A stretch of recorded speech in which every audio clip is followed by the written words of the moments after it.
দিনে 212 জনকে খুন করেছে বিএনপি।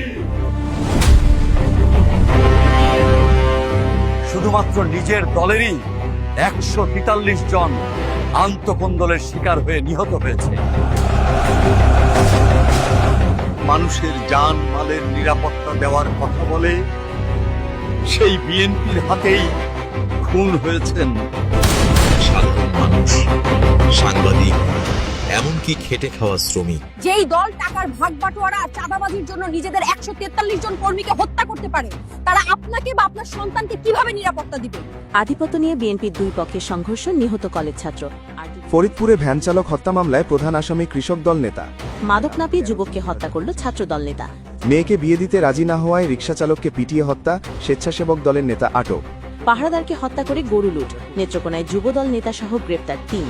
চাঁদার জন্য এক পরিবারের 5 জনকে কোপালো বিএনপি নেতা, নিহত 1। কবরস্থানের জমি নিয়ে বিএনপির দুই পক্ষের সংঘর্ষ, নিহত 1। গঙ্গাচালায় 2 শিশুকে হত্যা করে বালুচাপা, বিএনপি নেতা কারা?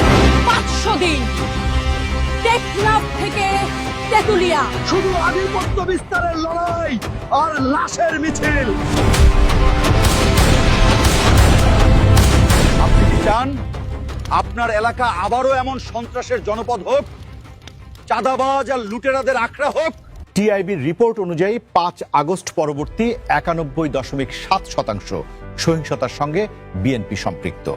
আপনার জান মালের আমানত তাদের হাতে তুলে দিন যারা আল্লাহকে ভয় করে, যারা ক্ষমতার জন্য নিজের ভাইয়ের রক্ত ঝরায় না, বরং ইনসাফ কায়েমের জন্য জীবন বাজি রাখে। সন্ত্রাস, চাঁদাবাজি আর খুনিদের রুখে দিতে এবার জেগে উঠুন বিবেকের তাড়নায়। একটি নিরাপদ বাংলাদেশ করতে সৎ ও যোগ্য নেতৃত্ব বেছে নিন। ইনসাফের পক্ষে আপনার রায় দিন। ভোট দিন দাঁড়িপাল্লায়।